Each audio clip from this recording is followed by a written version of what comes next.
Hey guys, it's Shannon from iHeartRadio Canada, joined with 4 of my favorite artists. We're going to have a discussion about all things gay. Yeah. Wait, I'm your favorite artist? One of? One of. You never One of told four. me One of that. four. One of 4, so maybe the never, 4th. You don't know. Am I the 4th? You don't know. Did you rank us? I have would it be right here. last. We'll get into it.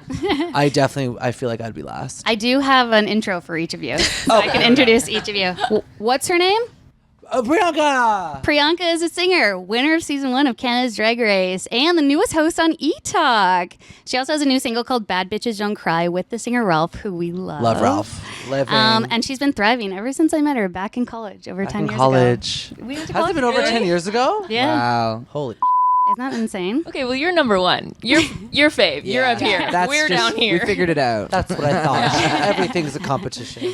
Min Simon went from being a theater kid to band lead turned pop star from Montreal, and they just released an incredible cover of the song "You Get What You Give" by the New Radicals. I have not stopped listening to it, and I'm not even lying. So good. Good. Yeah, A song that was also love featured on the show "Not Dead Yet" with Gina Rodriguez, so that's brag-worthy.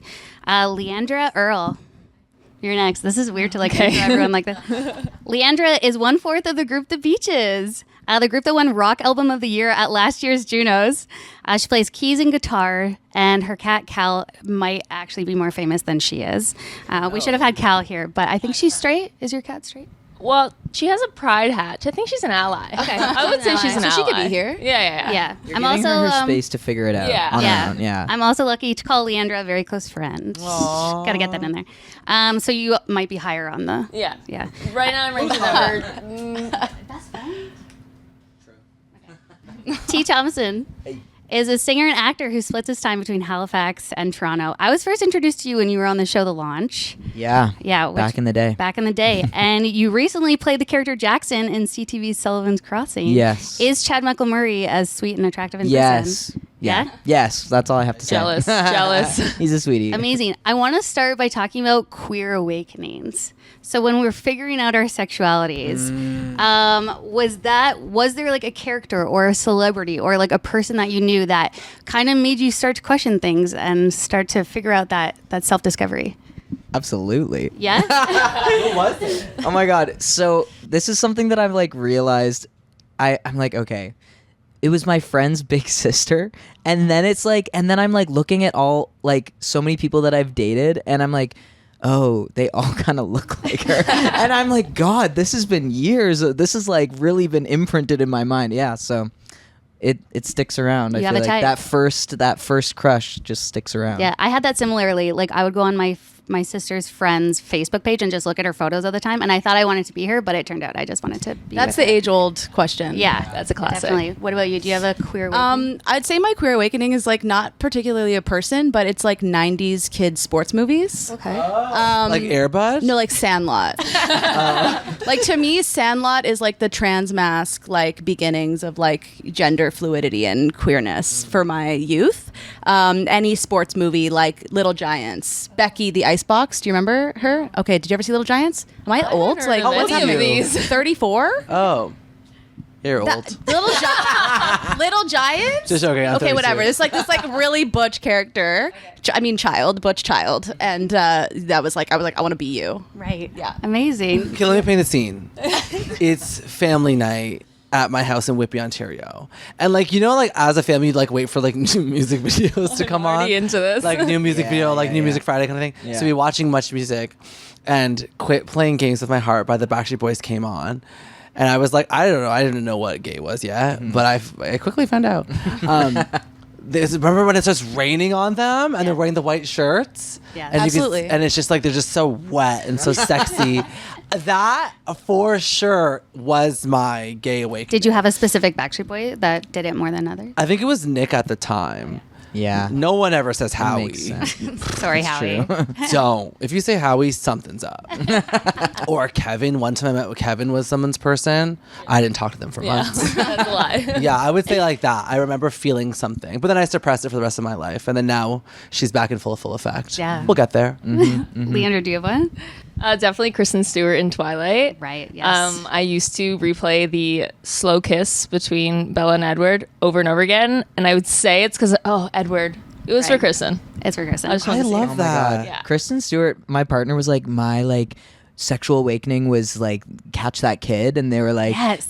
yeah, like, you know, when the guy repels, and I was like, let's watch the trailer, and then we watched it, and it was Kristen Stewart the whole time. Everyone was like, oh my god, makes sense. I've always been this way. What's Yeah. Kristen Stewart doing now? Being Being gay. a hot gay. Yeah. She's being gay. Yeah. She's married. She's engaged, I think. Oh my god. Something gay. Engaged. Hello. We can get a zoom on the ring. Gay marriage. Punch in and post. We love an engagement. And everyone hates you because you're gay now. Yeah, I know. Do you, Yeah, do you what's that think that like? people didn't know that you were queer before? Well, I've talked about it before, but I don't know if you're aware. But I got this message, this email from this listener who said that I shouldn't be talking about my queer engagement on daytime radio because it's for mature audiences. But I was like, what do you am think? obsessed. And then I re-listened to what I said, and I was like, I didn't say that we were having sex with each other. I didn't say like it was very wholesome. Obviously, we're not Should've. having sex before marriage. Yeah, Come on. but you were. I mean, all- it would be much more interesting if you're like, you listen to iHeartRadio. I just got finger banged by my fiance. Yeah, then I Shout out understand. That listenership would just skyrocket. Yeah, but you are all in the public as well. Have you faced any backlash for being who you are as people? Are we all nodding? Everyone says no, and then it's What are you just talking about? Everyone loves us. Right now. Absolutely. Did you? Have Yeah. I mean, before this, I was on YTV, as you know, and doing kids TV. I was still like closeted, but like I still wore my heart on my sleeve, and I was who I was no matter what. And a lot of parents would write in to YTV saying like, I don't want this like homo on my television.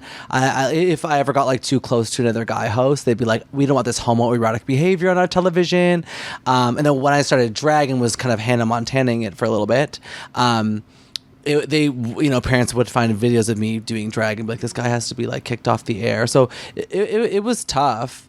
But honestly, back then, I didn't really care. I was like, whatever, another hater, who's here? Now it hurts a little bit more. Because Interesting. it's so weird to be so accepted as a queer person, winning Canada's Drag Race. Everything is so amazing. Everyone accepts you. You're like booked everywhere. And then now, 3 years after The Crown, now it's harder for me to exist in spaces. Like, how does that make sense? Yeah. Do you think It's that's so because backwards. there's like an uptick in hate? Do you think it's because it's more vocal? It's because like all the American stuff, right? And then now it's trickling into Canada. I mean, it has trickled into Canada. Like for like, I was like the sponsorship girl for so many years. My face was all over the city during Pride, and this year it's zero. And I've had so many conversations with so many corporations, and it's just like, yeah, we're like not doing drag this year. And I was like, we're not doing drag because like you hate. But I mean, it's not about drag queens. It's about trans people in the root of it. But they don't want to admit it. So it's hard. It's really hard for a lot of like drag queens and queer people and trans people everywhere. It's kind of up. Yeah, that's a good way to. So, anyways, happy Pride, everyone. Yeah. Happy Pride. Yeah. Have you had that's part of Pride. experiences? Yeah, it is part of Pride. You're right. Yeah, it really is, and it does come up a lot this month too. But have you noticed that there has been more than there has before?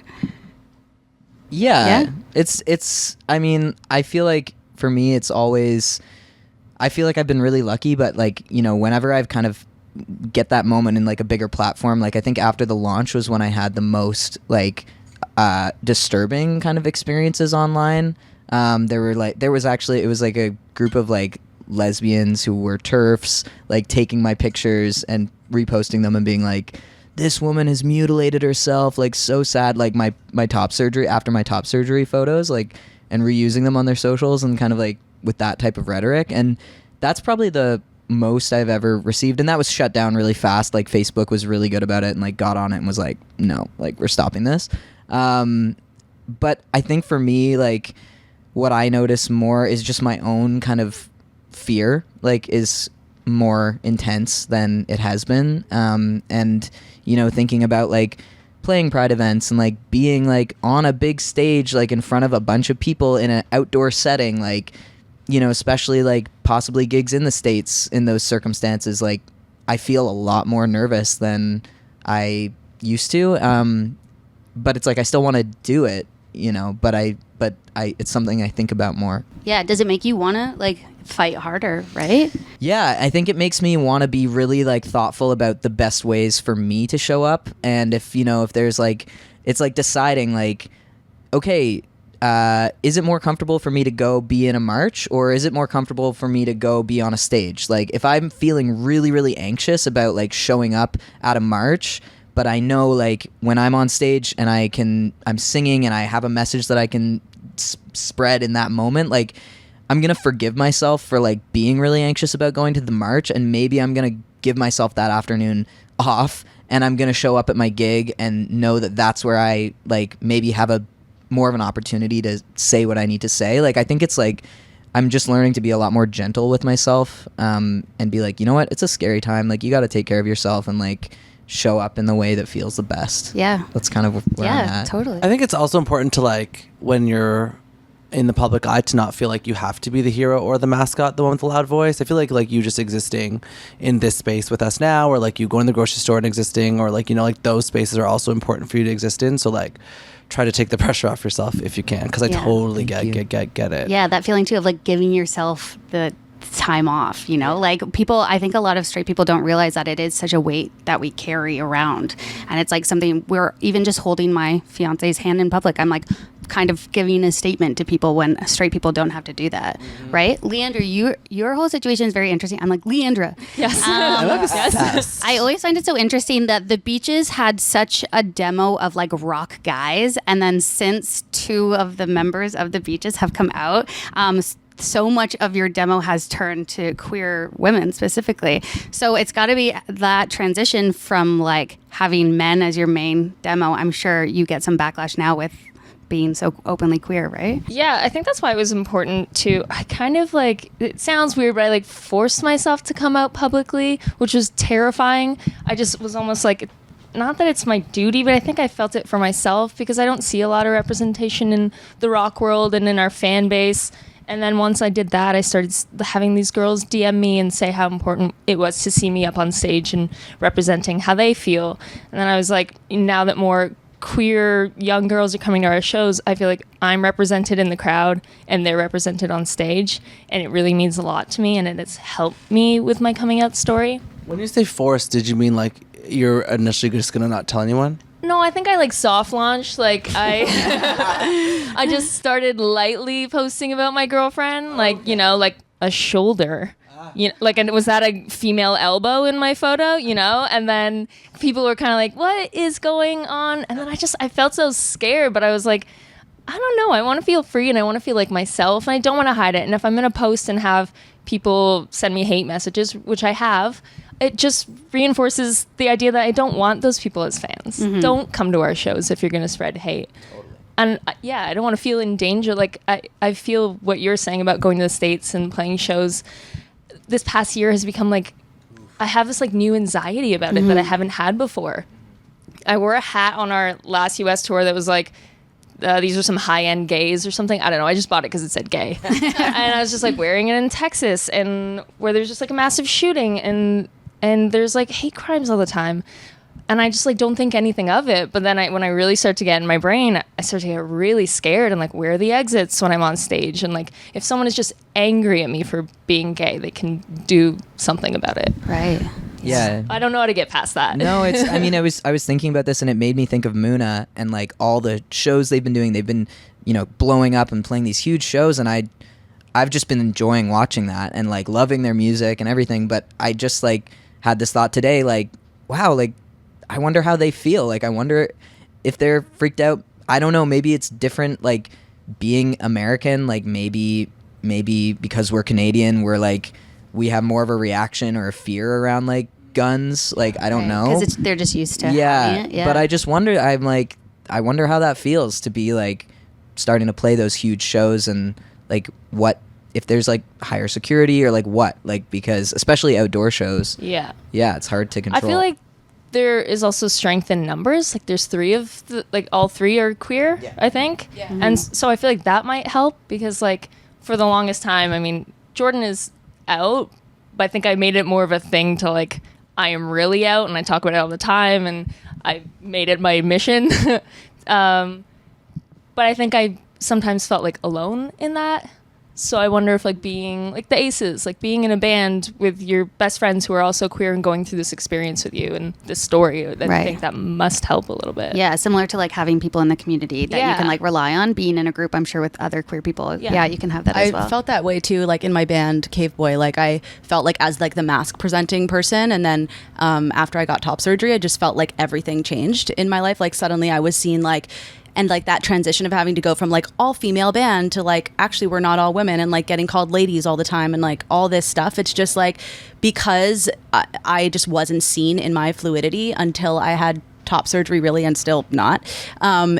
It felt like I was a part of this group that like only I could really understand what I was experiencing. And like we went to South by and we're in Texas and driving, and I'm like, I don't feel comfortable going to the bathroom, and they're like, oh yeah, that's true, that's a thing. And it's like they get it, but they can't experience what I'm experiencing like as someone who is just so visible. And I think that that's the thing too, is like when you're so visible, it's like very hard to hide your queerness, and that just comes with extra fear. And I totally resonate with everything you're saying about playing shows, like this new anxiety, which sounds like we're all feeling now about getting on stage and being so public. And like, because it's different when you're posting something and someone can just like say something from their basement, you're like, you can't touch me.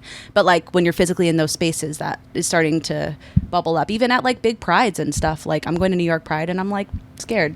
And I don't like that feeling. I'm like I've been out since I was a teenager. Like I don't like that feeling of suddenly being scared when I just want to fight so hard. Yeah, totally. With being in the industries that you're all in, have you found any sort of backlash or obstacles that you've had to go through for being queer, or have you noticed that you've been treated differently than the straight people next to you?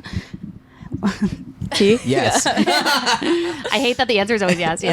Yes. Yeah, I mean, I think like recently, you know, like trans people are kind of having a moment in a way, good and bad. But I think, you know, leading up to that, like I came out, I think in like 2015 or something, and people were very like just really, really struggled to understand. Like when I came out, I was initially using they, them pronouns. And I think even now, like my experience is very different than yours, because where I'm at with my transition and like having been on testosterone and having had top surgery and now using he, him pronouns, like I come across as a binary representation of like the male gender. And so it's easier for people to interact with me and be like comfortable maybe. Whereas I really noticed when I was first coming out, it was so difficult, and people, you know, people would just be like, well, we can't relearn the English language for you. Like, we can't, like, you know, that, like, people love the English language. Like, they really love to, like... They've never used they in a sentence. I don't know if you know that. They really love to pop off on the English language, you know? But yeah, no, I think it's, like, it's come a long way. I think there's a lot more kind of, like, understanding and willingness to validate trans identities and be like, okay, like, this is actually a real thing. You're not making this up. It's not pretend, like, whatever. But it's still people are, I think, like trying to wrap their heads around it. I think, like you said too, fluidity confuses people in like such an intense way that they can't wrap their heads around. And like for me, like my music has always been very like genre fluid, and my gender is very fluid. And they're like, you're too pop for rock, you're too rock for pop, you're too mask for femme, I'm just like, I am literally just a person making music. And if you don't know where to place me because there's no room for me, well, like make room. Yeah.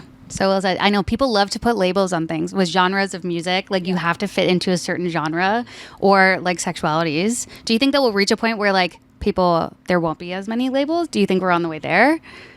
I thought we were. Yeah, that's what I was gonna say. Every time we think we are, it's just back like down. 2 steps forward, 1 step back. Yeah. I do think in music, maybe like in pop specifically, I think it's becoming a little more fluid. Yeah. With like award shows, some are taking away like the gender categories. Yeah. I think that's... the gender stuff is cool. I think like the sound of music is still very like... Really? Okay. What I'm noticing, trying to like break into more pop music. Yeah. Especially in Canada. Really? The US is a little bit more like the South by crowds are like, we love every single thing you sing. Mm-hmm. But in Canada, it's interesting. Yeah. Because the radios only want to play... Yeah. Yeah, Drake and Bieber and The Weeknd. Yeah. Got to get the CanCon in. Priyanka. We're working on it. We're pushing for it. Say it to the camera. I'm an employee. I have a security card for disability. Play my damn song on the radio. Shannon. Listen. Next question. Intervention, actually. You guys all came here just to Get our music on the radio, exactly.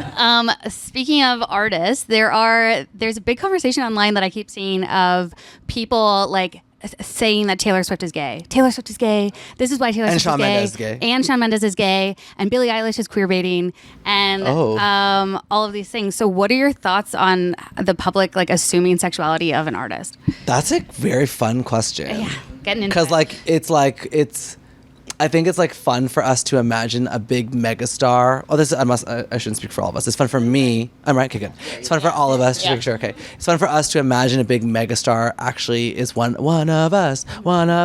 But then when you think about it, like we also felt uncomfortable when people were calling us what we knew we were when we were not ready to come out yet. So there is an interesting thing there. I mean, I definitely think that if Taylor Swift is queer and if Shawn Mendes is queer, the reason why they're not coming out is because they fear losing what they have. So, you know, like they're probably being like, oh, we will never be able to play the Rogers Center ever again. We're going to have to go back to playing smaller venues Do you think because that they we're going to think that? lose. Yeah, because like the people that like those, because they're all, the people that we're talking about are white people, white, straight people who doesn't matter who you are, they're accepted. We've seen all white, straight people win. We see them be successful, and they're great examples of people that just look like normal ass people that are very famous. But do you think it's right for us then to be commenting on it? And we shouldn't. Not that I'm a big star like Shawn Mendes or You're a big anyone. star. I can sell at the Rogers Center. But like when I was coming out, I didn't want to come out because I didn't want people to say like, I told you so. I knew it. I didn't want people to know something more than I did about myself. And that was the biggest fear. Because I had people all my life being like, you're gay, just come out. I'm like, no. So then when I was like, oh, I am, I really didn't want anyone to be right about me except me. Right. You wanted to like prove them wrong by not being. Yeah. Like, Yeah. I'll be straight forever. Yeah. That'll show you. Which has got to be hard too. I can assume that because people are almost attacking you on that or making it such a negative thing to then have to come to terms with it yourself. There's got to be some like internalized homophobia. And 1,000%. And I feel like we've talked about that before. And I've been talking about it lately where I don't even know how to, like, what term to use for myself. Like, I find lesbian was a derogatory term in high school. And people are always making fun of me with that word. So now I find that word, like, terrifying to me. And I don't know what to call myself. And that's, like, some internalized homophobia. yeah, just part of the journey. Yeah. What do you think? Can we talk about Shawn and Taylor Swift? Yeah. I've talked about this with friends like before, and we've got into like heated debates about whether it's like anyone's place in the public to be kind of commenting on that. And yeah, I hear you. Like it is fun to think about like, wow, like that would be so great if like these people were queer and they did come out, because like that would just be what I don't even know what would happen. I mean, it kind of makes me think of like when Elliot Page came out and it was like, oh my God, here we go, you know? But like regardless of that, when you kind of think about just the person, it's like none of us know these people. Like none of us know who these people really are. I mean, I don't think, unless some of you guys are like besties with them, but like, you know, yeah. Like, but it's like, you know, it's like these people are kind of like their public image is just that. It's a public image, and they're working, and they're, you know, and like we get to see like a little bit of them through their music. I think that's probably the best like way that we get to really get to know these artists. And it's like, other than that, all of the kind of like theories and all the things and the Easter eggs and whatever, it's really, it just feels like it's a game, like, and there are like actual people at the middle of this, and I can't imagine like what that pressure might feel like. And so it does make me think like, yeah, that's not fair. And I really resonate with like what you're saying about people knowing something about you before you know it and putting that on you, and just how upsetting that can feel. And it can like live with you for a long time. Like I was outed when I was little, like when I was like with my sexuality, like I was outed in my little town, and it sucked, and it was like traumatizing. And I feel like no one should have to go through that, no matter how public the rest of their life is. Yeah, it's like taken away from you. Yeah. Yeah. What do you think?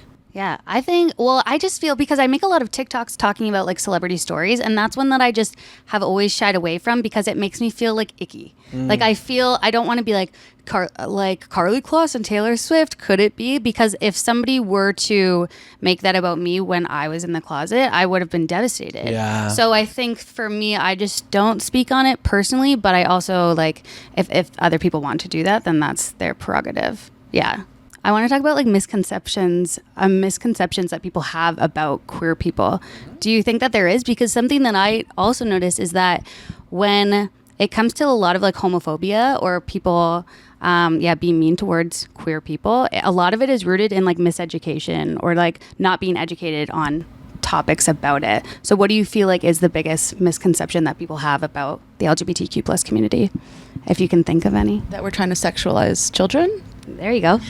Yeah. Oh, yeah. Grooming. I'm a groomer. I think like the grooming thing is like hilarious. I love it. I make fun of it all the time. I don't love it. Oh yeah, you went back to your high school, right? I went back to my high school, and I for my birthday party, I had a kid's birthday party and wore a dress. Out of drag. Everyone's like, yeah, you wore a dress, I get it, but out of drag. And it was one of those things that I saw a lot of like commenting on, like, why this grown-ass man like dressing up as a girl.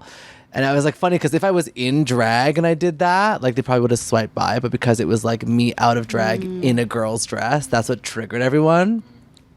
All the old conservatives. But when I look at all the comments, it's all like, yeah, you're grooming kids and they're all going to like turn to drugs. And like, it's interesting. Like, it's an interesting thing. Cause I remember being like, being nervous to come out to my dad because I was like, oh, all what he thinks being gay is like shirtless men on pride floats having sex with each other in bathhouses. Cause that's what the media perceived us, the queer, the only gay men as. There was barely any lesbian representation or trans. Yeah, we had like flannel. Yeah, That's it. if that. Seriously. If that. Like a Lesbians weird were hat. too safe, maybe. Yeah. We drive Subaru. And very mean. Yeah. Lesbians were mean. But I think about like I did two roles this year, which were like so. I was like, oh my god, a drag queen being cast in something is so fucking cool. But both of the roles that I did took place like. Cast walks in, sees drag queen performing in a gay bar. You know what I mean? Like it's kind of like this is how society's being brainwashed to see drag entertainers and queer people. Like they only exist in this one space where promiscuous things happen. So it's kind of like. Yeah, that's why I'm so happy about like the eTalk thing, because they could like see me in drag just hosting entertainment television like a normal person would. It's not like this shocking thing anymore. Yeah. So there's so much misconception, but that's how people were brainwashed in all the things that we watched growing up. Yeah, there's a documentary on Netflix that was by like Laverne Cox that talks about like how trans people and queer people are represented in media and movies, and how that became like the image that everyone saw of these people. Totally. And it's so rooted in like misconceptions and just being like the person that people get that laugh at, like that people laugh at. Yeah. Right? Well, I was watching Ugly Betty, which I like watched all the time in high school, was obsessed with it. And you don't remember all the inappropriate jokes that they would tell. And Rebecca Romaine's character played a trans woman, which does not does not align.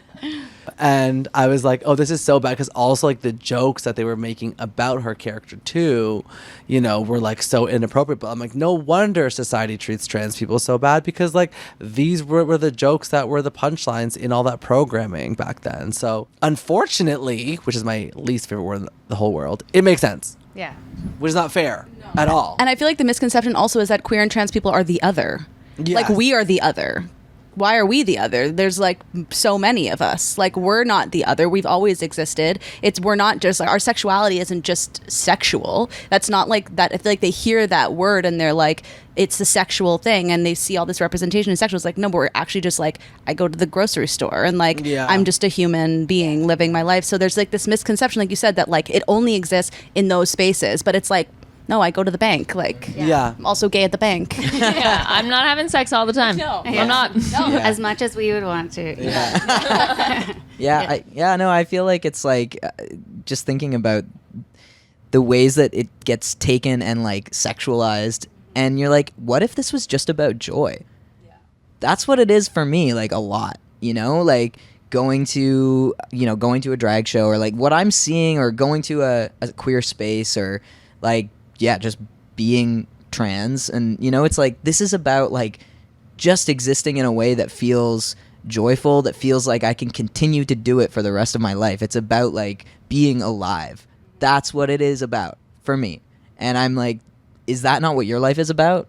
Finding ways to be joyful? Like, that's literally it. I don't know when the like children and the grooming like came into this. Like, Yeah. I don't know when that came into it. It's and that's what I think too. I always think when somebody's like discrediting my relationship, I always think like, you must have never experienced true love before. Because if you've experienced a love with your partner that is just so pure and so joyful, as you say, like, then you understand exactly how I'm feeling with my partner. Yeah. And why would you ever want to take that away? Yeah. And what makes you someone who doesn't deserve that? Exactly. Yeah. I think that's a big thing too, is that we kind of get treated as lesser than, Yeah. right? Like, still to this day. Also, like, why do they care so much? Yeah. Yeah. Like, why are you obsessed with Obsessed. me? Yeah. Yeah. Something I've been asking, because I've been having a lot of queer conversations this month, and there has, as we've talked about, there's been this uptick in hate in the LGBTQ plus community. So I feel like there's a lot of people who are not feeling confident in who they are and don't feel like they can openly express who they are. So what advice would you give to someone who's watching this that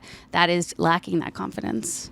I'll definitely say, like, the advice is that, like, what you're feeling, we're feeling it too. I think that, like, we look like, heroes being, like, out and proud, and, like, we, like, fighting day to day for queer rights and stuff. But it's definitely hard. As I said before, like, it's so weird to me that, like, 3 years after winning such a big show, now it's, like, even scarier to exist. Like, we're feeling it too. But that's where the beauty of community is coming from, is that, like, I've never felt more queer love than I ever have, like, in our community. Because for some reason, like, I was feeling before that, like, queer people had a hard time supporting each other. And I think it was because, like, if one queer person is successful, that means we all can't be. And there's no space. Like, only one, you only see, like, the one person as, like, because that's like gay best friend syndrome, right? Like, in those movies and stuff that we watched, it was like we only saw the one sassy little gay guy that was the friend in the movie. And if they got the role, that means none of us could ever get the role again. So I am happy that, like, from my perspective, it feels like we love each other a little bit more, which is really cool to experience. Although hard, there is a little bit of we got each other. Yeah. And Which like, is if one really of us wins, we exciting. all win. Yeah. Like, let's just all kick down the door together, because if there's enough space for like 100 million white boy musicians, like, why is there not a space for 100 million queer artists? Like, doesn't make sense. Yeah. Do you have any advice that you would give to? Yeah, I feel like, something that I'm trying to do is, like, just, like, put your phone down. Like, I find, like, so much of that of this kind of hatred is exacerbated by, like, headlines, and that can be really overwhelming, like the scrolling. So it's like, if you have friends, like, in person, or like places close to you that calm you down, regulate your nervous system a little bit, like if you have a dog or a cat or whatever it is, like a tangible thing in front of you that you can, like, just spend the time with, where you feel seen. And it doesn't have to be seen by all of TikTok or all of Instagram or whatever. Like, it can be in a way that just feels right for you in that moment. If that's where you're at, like, tap into that, because I think that'll fill your tank to keep you going. That's a good reminder. I feel like your advice right there is what I've been taking. I've, like, put my phone down this past week, cried on my cat, and gone and just hung out with friends that love me and where I feel like I can be myself and feel the love. And it's cheesy. It's just, like, be yourself. And I know sometimes that's so hard, but I can't imagine being anyone else. I feel the most comfortable when I am myself.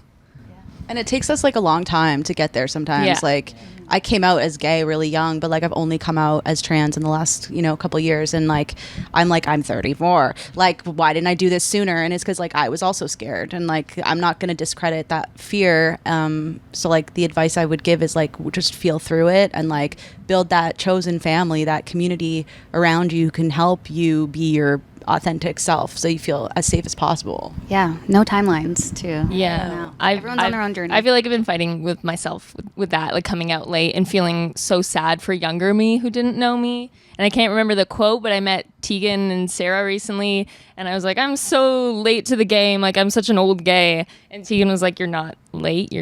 You're right on time. I was like, okay. Yeah. Wow. Okay. Yeah. So we're going on tour together. Or Yeah. what are you trying to say? Yeah. It's kind of a flex there. Name dropping. Love it. Always name drop. Trust me. I want to thank you guys so much for being here and creating such This is the a safe end? space. This is the end. Well, what advice do you have for queer people that are watching? You're Come so on, Shannon. Thank you. Come on. TikTok Come famous, on. successful. We're so proud of you. You're doing it for our community. Oh, thank you. Tell us. Yeah, just jump off of what all of you said. I think you all made really good points. I think not having a timeline and also coming out to yourself and taking time with yourself before making it everyone else's. I think as soon I was also outed, well, I kind of outed I like tweeted something about going on a date with a girl and then my mom saw it. So that was kind of where it all started. But Oopsies. yeah, but You know then how to use Twitter on. I was like, I didn't know she knew what Twitter was. But I think for me, so then I'd never had that time of really getting to figure myself out before other people started having their own opinions on me. And a lot of that was negative. So then from the get-go, I think I was coming out to a lot of hatred. And then everyone I came out to, because I had a really strong church community, it was all bad. So I think if I had just built up my own self-confidence a little bit more, maybe I would have been stronger to then deal with it, and then it wouldn't have been as hard.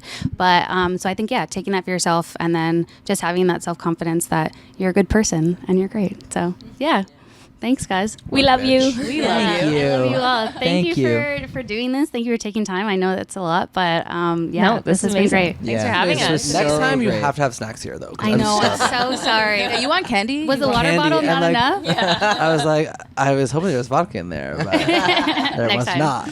Next year, we'll meet back here. Thanks, guys. Thank you. Thank you.